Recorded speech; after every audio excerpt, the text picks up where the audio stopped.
Assalamualaikum warahmatullahi wabarakatuh. Selamat pagi. Baik, untuk pertemuan 4, analisa dan perancangan sistem akan dijelaskan mengenai bagaimana kita mendapatkan sebuah informasi dengan metode interaktif ya. Nah, contohnya, di pertemuan ini kita akan membahas question format, cara untuk interview, CAD, dan questionnaire. Nah, interview ya, jadi kita bisa melakukan interview tanya jawab dengan kita memberikan sebuah opini, sebuah perasaan, atau sebuah kondisi dari sebuah organisasi tersebut ya. Kita bisa memberikan informasi formal seputar prosedur atau aturan di perusahaan.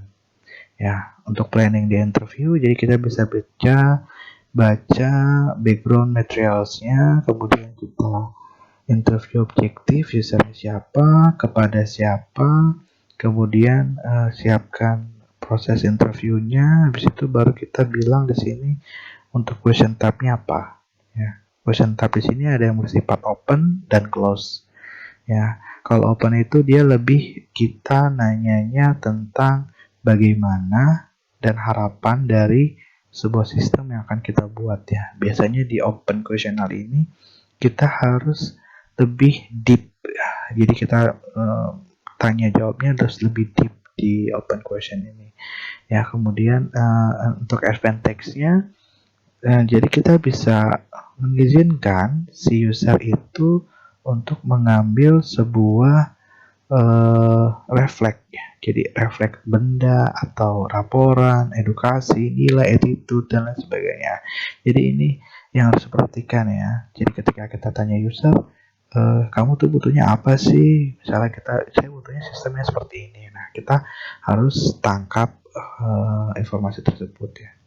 Kemudian kita dapat menginterest dan mengizinkan secara spontanitas. Jadi kita untuk jawabannya itu harus spontan ya. Jadi butuh apa sih? Oh, saya butuhnya ini. Ya udah, berarti dibutuhkan sebuah report dan sebagainya. Contohnya seperti itu ya.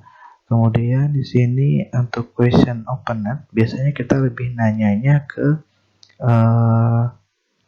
dia berapa lama menghabiskan waktu, terus apa yang digunakan, bagaimana prosesnya dan sebagainya ya. Contohnya seperti itu.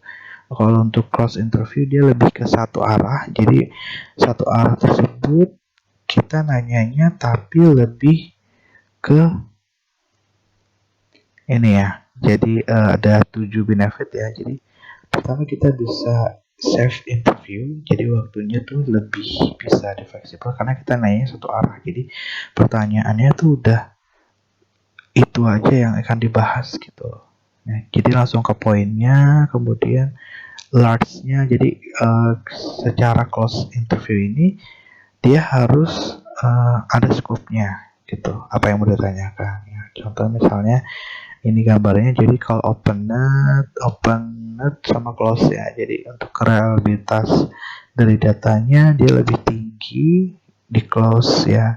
Kemudian di sini perbedaannya cukup signifikan ya. Jadi kalau open-ended dia lebih ke breadth and depth. Jadi lebih ke kedalaman dari sebuah informasi didapatkan itu seperti apa. Nah, untuk bipolar question biasanya kita cuman kasih pertanyaannya iya, tidak, setuju, atau tidak. Itu aja sih. Kemudian probing question, kita akan mendapatkan sebuah jawaban dari sebuah apa yang kita gambarkan. Nah, untuk question sequencing, ya, jadi ada piramid. Jadi secara piramid dari atas segitiga gitu, kemudian funnel. Jadi kita bisa membuat secara open-ended questionnya, terus diamond. Kita bisa secara close, kemudian di tengahnya open-ended, kemudian di akhirnya kita bisa membuat statement close question. Nah, ini contohnya untuk piramid ya. Jadi dia bentuknya segitiga gitu. Jadi biasanya kita mulainya dari yang detail ya. Jadi satu arah kita harus tanya yang secara spesifik. butuhnya apa sih, kenapa kayak gini, proses seperti ini, dan sebagainya. Kemudian kalau OpenNet dia lebih ke usernya ada berapa sih yang pakai, kenapa harus begini reportnya, dan sebagainya. Ya itu yang pyramid. Terus kalau yang diamond dia lebih ke isu-isu ya, jadi specific question. Misalnya isunya tentang report, berarti kita harus nanya report itu dasarnya dari mana, kemudian hasilnya seperti apa. Terus closing interview, jadi kita bisa mensummarize dari feedback dari user-user tadi, kemudian kita tanya untuk selanjutnya apa, kemudian untuk apakah kita akan melakukan sebuah interview lagi atau tidak. Biasanya kita harus tanya seperti itu. Kalau misalnya informasinya sudah cukup, berarti yang kita dapatkan berarti kita kelola menjadi sebuah requirement ya. Terus ada interview report, ini isinya adalah hasil dari interview tadi, kemudian kita detailkan dari menjadi sebuah requirement.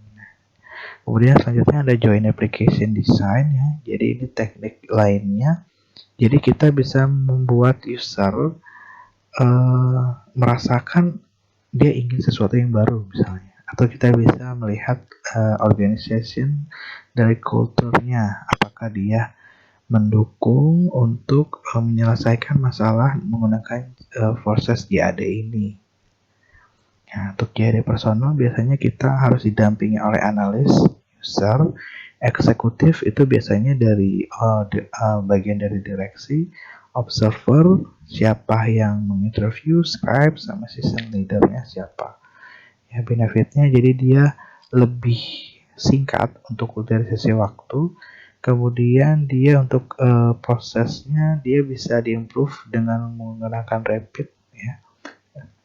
rapid application design, menggunakan RAD. Nah kemudian terakhir tuh dia ada yang namanya questionnaires ya. Jadi questionnaires itu kita bisa berbicara tentang attitude ya. Jadi di sini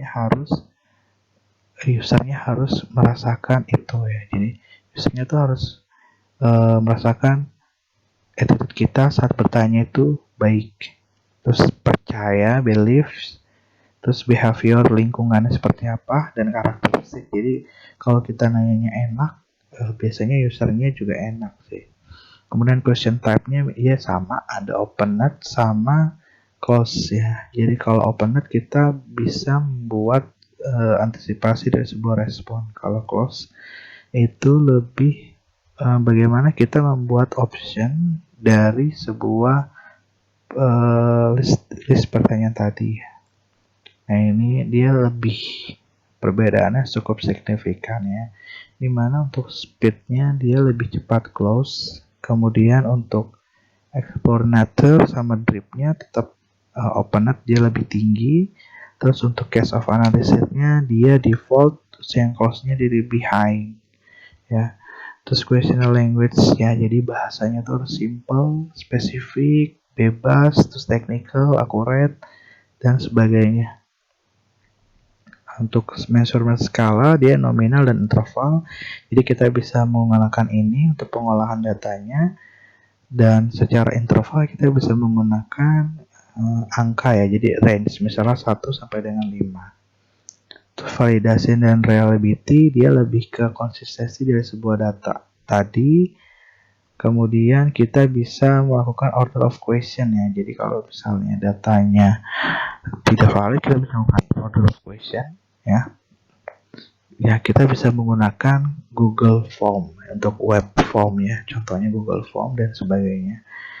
Terus hanya itu aja sih ya. Jadi untuk ini bagaimana kita memanfaatkan sebuah informasi yang kita dapatkan melalui kuesioner. Oke, baik, untuk pertemuan 4 selesai. Jika ingin bertanya silahkan bisa ke forum.